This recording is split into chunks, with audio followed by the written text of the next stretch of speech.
I purchased a practice about a year ago where it had 5, 6 insurances, and I was able to drop out of those insurances. And now we're fully fee-for-service practice and doing a lot of aesthetic works. And it's just, I think mentoring, having somebody who mentors you at the beginning of your career is one of the biggest things that helped me. Welcome to the Phil Klein Dental Podcast. On today's episode, we're talking with an inspiring young dentist whose story is nothing short of amazing. Meet Dr. Luis Abrahante.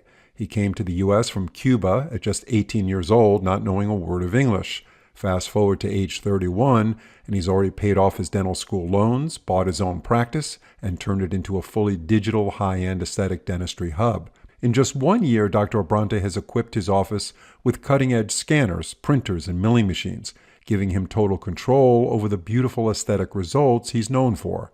And here's the kicker. He's also dropped all 5 insurance plans that came with the practice and gone completely fee-for-service.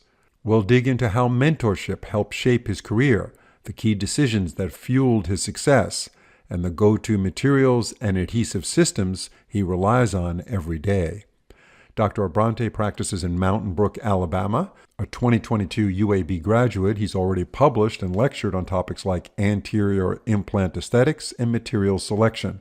He's one of only 3 Alabama members of the American Society for Dental Aesthetics, and he's quickly earning statewide recognition for his artistry in aesthetic dentistry. He's becoming a regular contributor to VivaLearning.com. In fact, check out his webinar that he gave on March 18th, 2025. It's titled Managing Anterior Implant Aesthetics, Technique for Immediate Placement. So I hope by the end of this interview you agree with me that this episode is all about courage, vision, and the power of mentorship in building the next generation of dental leaders. Before we bring in our guest, I do want to say that if you're enjoying these episodes and want to support the show, please follow us on Apple Podcasts or Spotify. You'll be the first to know about our new releases, and our entire production team will really appreciate it. Dr. Abrahante, it's great to have you on the show. Hey, pleasure to be here. This is really an inspiring story. You've only been out of dental school for about 3 years at this point, yet you've already built a fee-for-service practice. You have a practice that's fully digital, and you've developed a solid reputation for aesthetic dentistry. So you're building your patients of record quite quickly, and they're learning about you, and they're happy to say yes to your treatment plans. But you've just been out of school 3 years. So tell us how you did this so fast. Yes, Phil, that's it's actually, I've been blessed. It's been a very nice path for me. And one of the things that I did, and it kind of happened, I wasn't planning it that way. I think it just happened to be that way. I was very lucky and blessed to have a great mentor. As soon as I got out of school, 3 months after, I found a job with Dr. Thomas Dudney. He's a well-renowned dentist. He does a lot of aesthetic work and a lot of full mouth reconstructions. And I happened to be with him, and we got together and worked with him for about 2 years until he helped me out in this journey, and I was able to find my own practice. And now I purchased a practice about a year ago where it had 5, 6 insurances, and I was able to drop out of those insurances. And now we're fully fee-for-service practice and doing a lot of aesthetic works. And it's just, I think mentoring, having somebody who mentors you at the beginning of your career is one of the biggest things that helped me. Yeah, and I've heard that before. I think that's 100% true. I recently just did a podcast episode with a doctor who works out of New York City, Manhattan, and he has his own lab in his office. And his mentor told him right out of dental school, if you're going to work in Manhattan, New York City, get your own laboratory, get a top-notch lab person, and you'll be off to the races doing the kind of aesthetic work you want to do. And he's never looked back. He's always had a lab, and he's also always been fee-for-service, never accepted insurance. My question to you is, as a young dentist who just bought a practice, how did you rid yourself of the encumbrances of third-party payments as dental insurance that quickly? We all know that part and parcel of a new practice is lots of bills to pay, and those patients with insurance would help pay those bills. Well, it was definitely hard for me, and I in a lot of it, especially with I am in Alabama. There's unfortunately, it's not like, for example, like Beverly Hills or New York, some place where where you can probably people are more can accept aesthetic work easier, I guess, for lack of a better word. And in the type of dentistry that I do, which is mainly aesthetic and veneers, implants, it's kind of hard. It was definitely hard. So at the minute that I dropped out of those insurances, I did have a dip in production and a dip in for sure in patient inflow to the practice. But I just stuck to my guns and I said, well, this is the way we're gonna do it. We're gonna do good dentistry. If I wanna pay for my lab technician here, the price it cost me to do this particular restoration is pretty much what the insurance is going to reimburse me. And I think that was when I started saying that, I think a lot of patients understood where I was coming from. And I actually show sometimes the prices that I was paying for some of the lab bills. And I said, here, this is what the insurance pays. This is how much I have to pay the lab technician. Do you want this restoration that is going to cost me this much and accept your insurance? Or would you rather have this other restoration done by this particular person that is going to be a lot superior, and I can guarantee it's going to be a lot more aesthetic? And because I had a little bit of a record and I had some cases that I was documenting in those 2 years that I worked with Dudney, it was very easy for me to show these cases. This is what I have done so far, and I had maybe an array of maybe 20, 25 cases of veneers, and my little books and say, hey, take a look at this. This is what I have done so far. Is this Yeah. what you want to So do? so you were getting high case acceptance based on your approach, which makes a lot of sense. You were giving them options and say we can go the cheap way or go the Right. more expensive way, but we're talking about your oral health, we're talking about longevity of these restorations and aesthetic strength and everything else. And for the most part, the patients that said yes are the patients you were looking to keep. The patients that Definitely. said no may not be a right fit for those patients in your practice. Now, did they look at you as like a young guy? Like, Oh, definitely. I tell. still get that all the time, So, and how do you handle that? it's still hard to handle. I think a lot. I'm still building the practice. The practice is not. I got it out of 2 days a week. We're now at a 4 days a week practice, and we're thriving. We've done a couple of Saturdays. That is definitely a challenge that I'm still trying to overcome. But the word's getting around. The word's getting around, and I think are seeing the work, and it's just something that I think time is going to tell. Yeah, so word of mouth is so important. Now, you're fully digital. Did you buy the practice with all the digital gadgets in there and you had digital workflows set up when you bought it, or you had to buy this after you purchased the practice? I had to buy it right after I purchased the Wow. practice. So, There were where'd you get some all this money expenses. from? Debt? You just A debt. Yeah, I had to definitely. all right. So you borrowed the money, right? From I from borrowed the money. Yes, right. sir. But what about dental school loans? You have that too. Well, I worked for almost 7 days a week first 2 years, and I paid all my loans before I bought the practice. All right. So you were debt free on dental school before you purchased the practice. That's the way I did it. Wow. I So purchased you it. are a very motivated type A kind of guy, I guess. You don't mess around. You're not waiting for it. I mean, it's an amazing story that you're only, how old are you? 31, just turned 21. 31 about a week ago. 31. Okay. Happy birthday. Thank you. So 31 years old, you're doing advanced aesthetic cases with implants. Anterior implant aesthetics is really you're focusing on too. And I guess you have enough people in your area in Alabama that are willing to say yes to high-end aesthetic dentistry, which includes implants, and are willing to pay for it out of their pocket.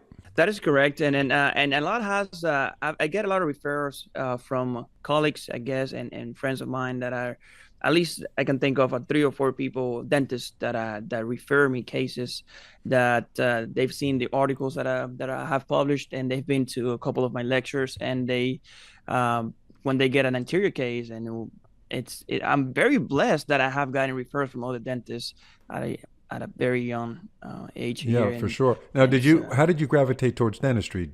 Do you have a dentist in your family? I do not have a dentist. I'm actually from Cuba. I came here when I was 18 years old. So That's did, kind of, you may feel the accent right there. did you speak English when you got here at 18? I did not. I did So you not. learned English in the last, Right. what are we talking about, 13 years you've been here? I've been here 2012, 13 years. Yeah, so 13 years, you learned English, got into dental school, excelled, I guess. You did pretty well in dental school, I assume, for you to be that aggressive with buying a practice, turning it into a digital practice. How did you learn all about the digital stuff that you need? Did you get that from dental school or your mentor? Well, both, kind of both. I went to UAB University of Alabama, Birmingham, and I had great mentors there as well, and I felt very very good right after I graduated. But the biggest thing was when I started working with Thomas Dudney, because he's the one that definitely influenced me the most in buying all this new equipment and getting to digital. What did he tell you as a young dentist that got you to do all this? Did he say that any limitations are basically self-imposed and you shouldn't be holding yourself back from doing anything you want to do? Was it a kind of a motivational mentorship? Was it spiritual? Was it clinical, or all of the above? I think it's all of the above, and he happens to also be a speaker. He teaches at several dental institutions and meetings worldwide, Yeah, actually. he's well known. And I know that. yeah, I know Dr. Tully's name. Yeah, I don't yeah, think I've interviewed him on this podcast, but he's done some webinars for Viva Learning. I'm pretty sure. yes, he has. Yes, he Yes. has. And pretty much because I think the teaching component of it definitely helped there, because he was very always very willing to teach me and introduce me to stuff. And when I was ready to buy my practice, he guided me all throughout the process and say, okay, let's do this, let's not do that, and let's just find this particular area of town that I know for sure is going to be a lot better for you, because I'm in an area of town that is also it's a lot easier to accept treatment than other areas. There's no question the mentor part of it, the component for a young dentist to get started, is so critical, and that's Oh yes, yeah, that is. I couldn't have done it so fast without him. So you're big into anterior aesthetics, and you do some anterior implant aesthetics. What do you consider the most critical factors in treatment planning and execution for anterior implant aesthetics? Well, one of the most critical factors for anterior implant aesthetics is the way you handle the tissue. Tissue management is key. It's the key of how you handle these cases, especially if you're trying to do immediate implants. The way you extract the tooth, treatment planning, the way you approach that extraction, how you take that tooth out, how you handle the implant placement, all of that. I think the preparation is more important than the actual putting the implant in. Putting the implant in is just, if you know where to put the implant in the bone, is fine. The key is how do you handle that tissue, and then how do you handle that temporary that forms the tissue, and you don't collapse the papilla after, and then you don't end up with what we call black triangles in the area. So planning and tissue management is definitely the most important factor in handling those cases for Yeah. sure. Now, veneers, you're doing indirect veneers, right? Hmm. I do. And you send this out to a lab. You use a digital scanner, and do they do a digital wax up, or you do anything in house yourself, or you leave it to the lab? I do have a mill in house for CAD/CAM restorations, and I do a little bit of those, especially in the posterior. Anytime that I do anything aesthetic, I definitely have to have a ceramist working those for me. They have a lot more power to shade match and all that. But I So, do a lot of veneers and what are you direct milling? What are restorations. you actually milling chairside? What kind of Chair restorations? size, inlays and onlays, and then crowns. Okay. Are you doing some composite blocks where you don't have to sinter? You could just mill it in 7 to 10 minutes and polish it up and I put it in? I do. I haven't bought the Midas printer yet. I know it's very popular nowadays. I'm still researching and knowing and learning a little bit more about that one. But I do have some composite blocks as well that I do Yeah. in So, house. oh, so you don't have a 3D printer yet? I don't have a Midas 3D printer. Oh, you don't have a Midas. Right. The The Midas Midas a will. million 3D for the crowns, the Right. one that makes crowns and all that. I have a 3D printer in the Okay. office. Yes. And what are you doing with 3D printing? Are you doing night guards? You're doing models, Night night guards, guards? models, yes, and surgical guides. I do surgical guides. I design my own surgical guides and I print them and myself. I like doing my own surgical guides And as how well. did you decide on which digital equipment to buy? A lot of it was I inherited it from Dr. Dudney, and part of it was just doing my own research and talking to dental reps and seeing and reading and PubMed and seeing research and say.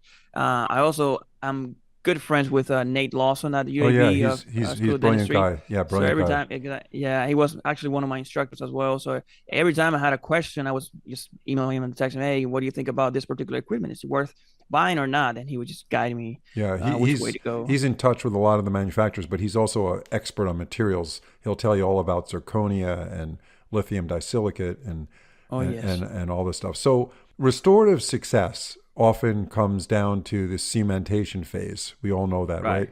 So, what are some of the key properties you look for in a cement? Let's talk about veneers, for instance. Right. We'll start with that, and then we'll talk about ceramic onlays and crowns. What are you looking for in a cement? We're looking for it depends. For example, if we're talking about veneers, we're looking for a light cure cement.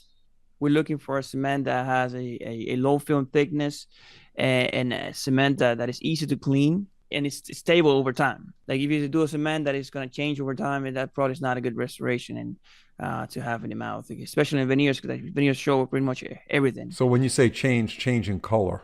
Changing colors, yes, Okay. changing color over time. And there's really good cements out there that pretty much every company manufacturer have a good cement in their portfolio that they What do can you offer. particularly prefer and why? I really like Choice 2 from Bisco. So far, it's the cement that I've been using for the past 3 years, and I have no complaints. I have three shades. Let's say if you try in the veneer, you don't like it, you can darken it or line the veneer up and change the color in case you don't like the first trying of the veneer. It's very easy to clean. Choice 2 is I think one of the best that I have tried so far. Tack cure that cement and it peels up really nicely in the gel state, and it's very stable. I've seen, and I haven't been long enough to see probably failures. I haven't been long enough practicing, but I have seen some of Thomas Dutney veneers that have been in the mouth for 30 years. Some of these veneers are actually older than I am, and they're still Unbelievable. holding strong. Yeah. They're still holding strong. They're doing just fine, and that's what he uses, and that's what I like using as well. And And and that's for train on that. veneers. And how about crowns and onlays? For crowns, I change a little bit. I try to look for a cement that has more, depending on what type of crown I'm using. Let's say if I'm using a zirconia crown, I like you doing more like a cement that contains an NDP that has some sort of calcium and fluoride releasing properties, and it's got easy to clean, especially when I'm doing implants in the anterior region and I am not doing a screw retain implant.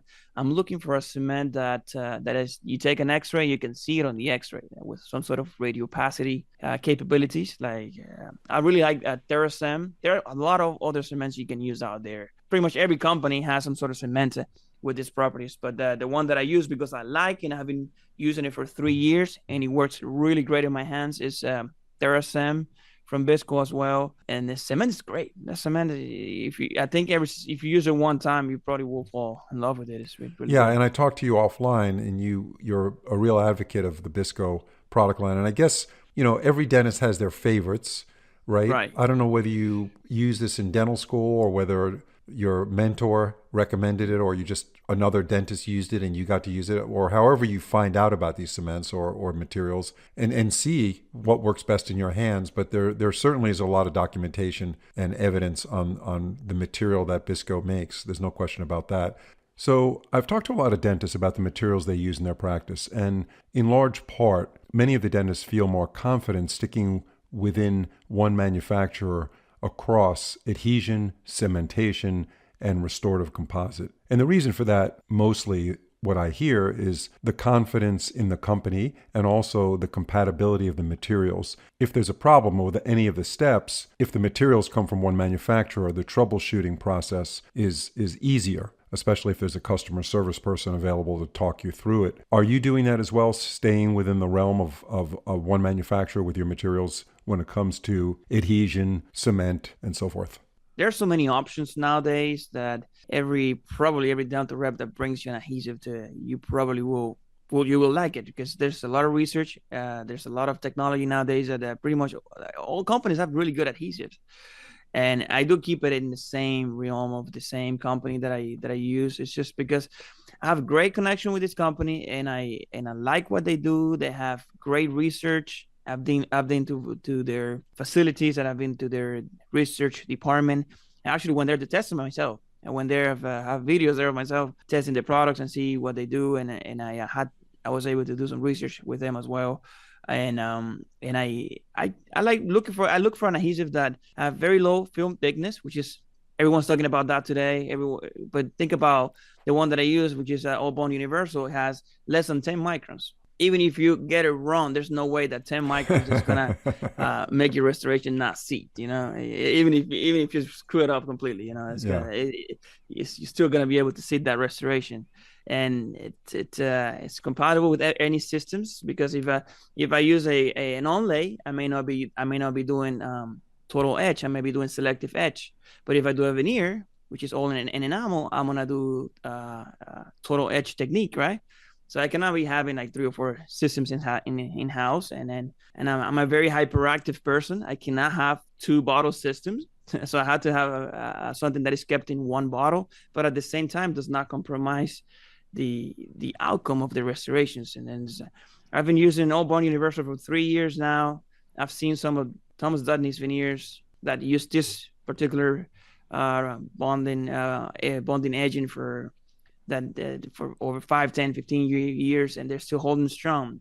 And I really like it. As a 31-year-old dentist who's only been out for 3 years, when you see Dr. Dudney's cases that lasted 30 years and it's good enough for him, you say, okay, let me try this stuff. It's good enough for Yeah. Dr. Dudney. I'll try it.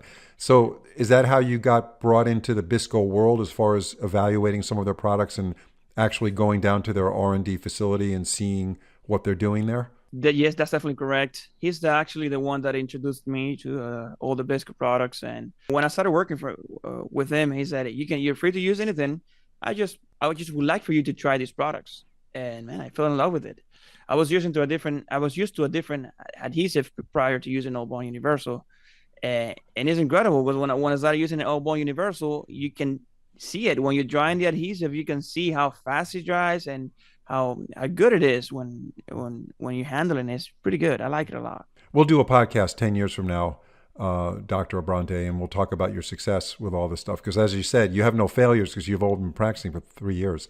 That is right. So, you're an extremely successful young dentist. I mean, there's no question about it. Very, very impressive. It looks like you have an incredible passion for dentistry. So when you have some free time and you're just thinking about things, how do you see yourself in 5 years? How do you see your practice and the kind of cases you're doing? Yeah, the main goals that I have in 5 years, other than having more time for family, for sure, is definitely doing more of these cases and maybe starting to lecture a little bit more. So starting to teach other people what went right for me, what didn't go so well, the things that I've been able to do. And I've done a little bit of that already. Last year I did 2 webinars, and I was able to kind of like, it feels good when you're able to say, hey, this is what worked for me. Don't do this other stuff, and do this. And that probably will be the goal in 5 years from now, being able to teach other dentists and Balance your career with a little teaching and education, which I think is a great service of the profession. I do want to ask you, so you're very clinically advanced. What about the business management part of your practice? There's a lot of things you have to worry about. I don't know what kind of staff you have, but you have HR, you have regulatory with OSHA, infection control, inventory, expenses, and all this other stuff. So how do you manage the day-to-day operations of a practice and also the business end of the practice? Is all of this kind of overwhelming at times and stressful for you? it's still stressful. I'll be honest with you, especially because I have a 16-month-old, and trying to balance the business with family. It's definitely challenging, and it gets to me every single day. But I enjoy it, and my office is not. It's gotten a little bit bigger now. I have 2 hygienists. I have one full-time assistant, one part-time assistant, and I have one office manager slash treatment plan coordinator. And it's gotten bigger. It's gotten bigger by 2 employees ever since I bought the office. Does it keep you up at night thinking you have to make payroll every two It weeks? does keep me up at night still. I still think about that. Yeah. But it's getting better. It's getting better. The first few months were the worst when I dropped the insurances, and I said, "Oh my God, what am I gonna say? Am I crazy? What's happening here? Did I do the right decision? Did I not?" But you know what? It went fine, and I think it helped a lot that I didn't have any debt at the time. Yeah, without a doubt. And Well, I'm not practicing right now, and as I mentioned to you, I was an endodontist in Philadelphia for about 15 years before I got into Viva Learning, which I started in 1999. But I will tell you, the decision you made to remove yourself, extricate yourself from the control of insurance companies about their pricing and their compensation was the best thing I think that you could possibly do at your age. If you can get by that and deal with that, Hmm. then everything going forward, you're growing your practice with the kind of patients you want to treat, and they have to respect your practice and respect your services to the point where they have to pay for them. You know, otherwise it's not a right fit, like I mentioned, and it'll allow you to do the dentistry you want to do. And I think it has to be financially feasible. It has to work because it's a business, but you also love the dentistry itself. So by combining those two, the only way for that to work together is to rid yourself of the insurance company, and that's what you did. So whatever advice that you got from Dr. Dudley, that was good advice. Absolutely great advice. Definitely, and I'm blessed. I'm grateful, I'm very happy how things are going now. In wrapping up this podcast, and I think we covered it very well, and I appreciate you. You're at a dental meeting right now, are you not? I am at the American Society for Dental Aesthetics, and I became a member last year, and I pretty much participate every year now. I've been coming here for the past 3 years. And you learn a lot from your So, colleagues. Is that something that you value and recommend to others? oh, definitely, this is a great meeting to be in. It's very good, and there's a lot of people you learn from here that you get a good information from. Are they mostly dentists your age? No, actually, yes and no. There's half and half. There's a lot of dentists. There's actually not a lot in between. It's mainly older dentists and a lot of young dentists. We had 26 new members this year. So it's a pretty good meeting actually. And again, the group that Dr. Abrante is talking about is the American Society for Dental Aesthetics. So check that out. Dr. Abrante, it's been a great discussion. You're certainly an inspiring young man, and I think dentists that are your age that are looking to accomplish similar things will be inspired by this conversation. And I'm sure there's great things yet to come from you. And we look forward to keeping in touch with you to follow up on your career. Thank you very much for joining us. Hey, thank you, Phil, for having me, and look forward to that podcast in 10 years from now. Yes, absolutely. Yeah, absolutely. Thank you very much. Take care. All right, take care.